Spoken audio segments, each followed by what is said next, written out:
താരമായി കടന്നുവന്ന് വളരെ ചുരുങ്ങിയ കാലം കൊണ്ട് നായികയായി മാറിയ നടിയാണ് അനശ്വര രാജൻ. വളരെ ചെറിയ പ്രായത്തിൽ തന്നെ നായിക എന്ന നിലയിൽ ഒരു പിടി ഹിറ്റുകൾ തൻ്റെ പേരിലാക്കാൻ അനശ്വരയ്ക്ക് സാധിച്ചു.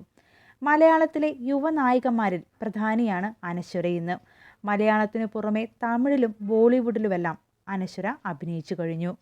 2017 ഉദാഹരണം സുജാത എന്ന ചിത്രത്തിലൂടെയാണ് അനശ്വര രാജൻ സിനിമയിൽ അരങ്ങേറ്റം കുറിക്കുന്നത്. ചിത്രത്തിൽ മഞ്ജു വാര്യരുടെ മകളുടെ വേഷത്തിലാണ് അനശ്വര അഭിനയിച്ചത്. തുടർന്ന് അഭിനയിച്ച തണ്ണീർമത്തൻ ദിനങ്ങൾ എന്ന ചിത്രമാണ് അനശ്വരയ്ക്ക് കൂടുതൽ ശ്രദ്ധ നേടിക്കൊടുത്തത്. ചിത്രം സൂപ്പർ ഹിറ്റ് ആയതോടെ അനശ്വരയും താരമായി മാറി.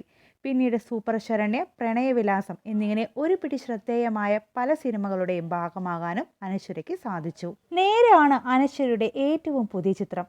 ജിത്തു ജോസഫ്, മോഹൻലാൽ കൂട്ടുകെട്ടിൽ എത്തിയ ചിത്രത്തിൽ പ്രധാന വേഷത്തിലാണ് അനശ്വര അഭിനയിച്ചിരിക്കുന്നത്.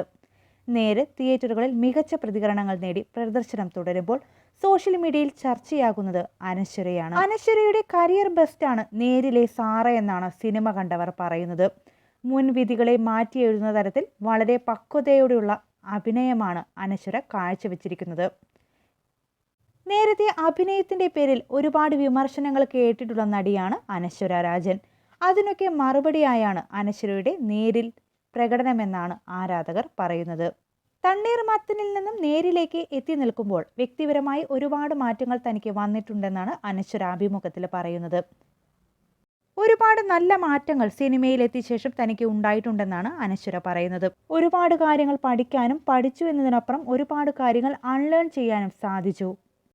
ഇതെല്ലാം തന്നെ വളരെ നല്ല കാര്യമായാണ് താൻ കാണുന്നതെന്നും അനശ്വര വ്യക്തമാക്കി.